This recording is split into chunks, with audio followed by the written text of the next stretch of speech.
Hey, welcome to another video from SkinnyMedic. And if you've watched my channel for any length of time, you know I'm all about training.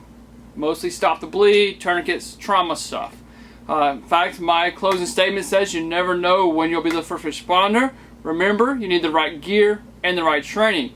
So, I love the fact you guys watch my videos, but nothing beats quality hands-on training. You can get a lot of information from my videos, I hope.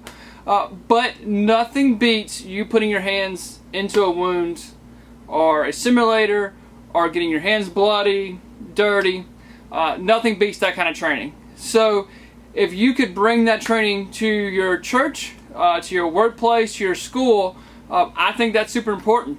I would love for every high school student before they graduate take a stop the bleed course and a CPR course. Who knows? I hope that happens. But this particular video is going to be about what I'm holding in my hand right here. This is a wound cube by Phokus research group, and this thing is pretty darn cool. We've used it several times in class and got a lot of positive feedback from students. They really enjoyed it. They really enjoyed the fact that it has different wound patterns in it. You've got some large caliber gunshot wounds, you've got some smaller gunshot wounds, you even have a nice laceration right here. So the students really enjoyed it. Before I show you a close-up of the wound cube, let's talk about wound packing. We are wound packing in junctional areas, meaning areas that we cannot get a tourniquet. This is typically like in the neck, maybe it's right here in the shoulder area, or down into the groin area.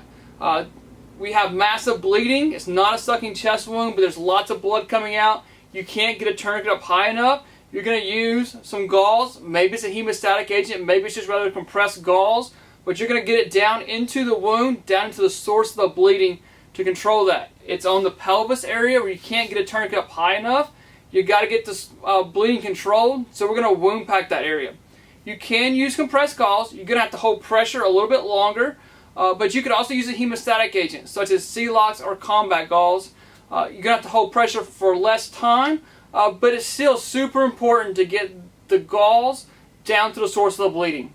Like I was saying previously, to wound pack, ideally you'd want some sort of compressed gauze hemostatic agent. You have Celox Rapid right here, Quick Clot Combat Gauze. This is an EMS roll gauze, still the same company, just a little less material here. Or you could use some regular compressed gauze like this. This is Plan A. Plan B, obviously you could use a t-shirt, something like that, but this should be your Plan A right here. So after you finish wound packing the wound, you've held pressure for a while now, you can see there's no more blood coming out of the wound. You're going to want to reinforce that with a pressure bandage. So you could use like a NAR pressure bandage, Elias, or Israeli, whichever one, but you do want a good pressure bandage to use afterwards. Something else you may want to think about is having a pair of gloves. We are dealing with someone else's blood here, so if you have the ability to put some gloves on for your protection, there you go. And then a pair of safety glasses. We're talking about bright red blood squirting out. So something to protect your eyes is important as well. So let's take a look at the different wound patterns we have here. We'll start on this side right here. We have a nice little gunshot wound to the side here. I can get it, there we go. You can see the angle there now. Opens up, it's kind of a small entrance hole here, and then opens up nicely down in there. It's kind of a small caliber.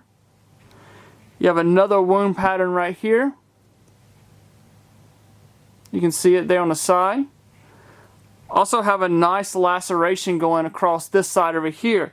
So your students may have to kind of scrape in there. They're going to find out where the sources of the bleeding coming from. You know, just because you have a large laceration right here, it may be coming from right here. It could be coming from this side. So you do need to run your finger down in there. Also, you could look as you're feeling down in there, feeling for metal, something sharp object down in there that may hurt you or hurt the patient worse. Then you have a large caliber wound right here. So this one is a little bit larger opening than the one on this side over here. And I like this one because it kind of curls back. You can see here, curls back here and then opens up. So the student's going to have to wound pack this whole area here. And it doesn't go just straight down. When we used it in class, we just used like the regular Halloween blood that's bright red. And it cleaned up very well. We've used it numerous times and the red blood from the Halloween store did not stain, anything like that. So I do recommend some sort of lubrication because it does feel kind of sticky if you're just running gauze in there. So they provided some clear blood simulator. So it just kind of gives a little bit of lubrication so when you're running your finger down in there, it doesn't, not quite as sticky. So it does seem like everyone has a different method of wound packing, but I usually try to start with a large bulk and go down in there. And you want to get this to the source of the bleeding. Put some good firm pressure into the source. If I can get another finger down in there, I will run another finger in there to hold pressure. But if I can't, then I'm just going to use this finger right here, kind of like a sewing needle, and just run it down in there, just taking off pressure a limited amount of time. And I will hold this hand here to kind of help feed it. Now you'll see some instructors say, you know, leave it in the package, or they'll throw it over the shoulder, whatever you need to do. But I like this. I can use my dominant hand to wound pack it all into the source. And you can see I'm running it down and trying to catch all the little edges. And you want to put as much gauze in here as possible. Once you've done that, then we're just going to make a little volcano, a little mountain on top, and hold pressure. So I've got all the gauze that I can get down in there now. I'll take the rest, put my body weight into it, and hold pressure. This is a great way to give the student some positive feedback, or negative feedback if you need to, but you can see that I've got the wound pack solid. So if you are helping a student and you're like, man, you kind of didn't get all that gauze in there, you can definitely show them where they're making mistakes and have them redo it to get the proper technique down. So this is my favorite side. To be honest with you, this is the long laceration here. So if I had a nice long laceration like this that was bleeding, I would run my finger down in there and try to figure out where the source of the bleeding comes in. If you have a good arterial bleed, then you get your finger right here, you're going to feel the blood coming past your finger. So you want to kind of figure out where it's coming from. Like I said earlier, it could be coming from over here, it could be coming in the middle, or coming on the end. So whichever end that it's coming from is where you need to start. So there again, getting a large bulk of gauze and running it down in there and getting it to the source and trying to pack as much in there to the source. Now once you get it there, then you can run along the edges and finish wound packing it out.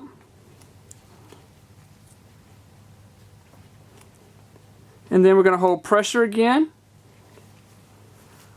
Hold pressure, put a pressure bandage on top of it once we have all the bleeding controlled. So we've hold pressure for several minutes. It should look just like this. We shouldn't have any major bleeding come out around the gauze, anything along those lines. So we have the bleeding controlled, and now we can put a pressure bandage on it. So I've used trainers in the past that allow you easily to get both fingers down in there to wound pack to hold pressure. But like this wound right here, I can't get both fingers down into. I can get one finger down into, but this wound absolutely could be in a junctional area that's pouring blood out of it. So we could take our gauze, get you a nice big group together, run it down into the bottom to the source. Now, like I said, I can't get both fingers down in there, so then I just feed it into the wound to get in there and keeping good solid pressure.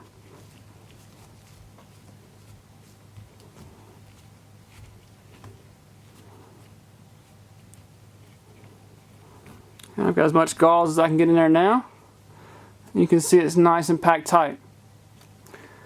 Another thing that I like having this wound cube is that I can talk to students who may not be as familiar with firearms as other students. Maybe I'm teaching a Stop the Bleed course at a high school, and I'm teaching a teacher how to wound pack, and she may not be familiar with gunshot wounds, things like that. So it gives us an opportunity to talk about temporary cavities, permanent cavities in these muscle regions. So you guys probably know that when you have a gunshot wound that enters into the body, you get a temporary cavity that expands out, but then when that muscle comes back together, you have a permanent cavity. So it does give us a chance to talk about how you're going to have a temporary cavity that's going to open up, which may affect like hollow organs, things like that, but then you're going to have a permanent cavity here. Overall, the material they use feels very realistic.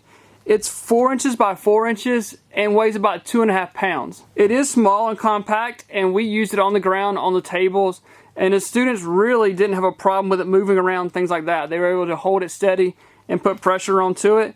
So even on the ground or on the table, it worked well. I'll put a link down below if you're interested in purchasing this from Phokus Group Research. You can click on the link down below and purchase it directly from them. So I hope this video helps. You never know when you'll be the first responder. Remember the right gear and the right training.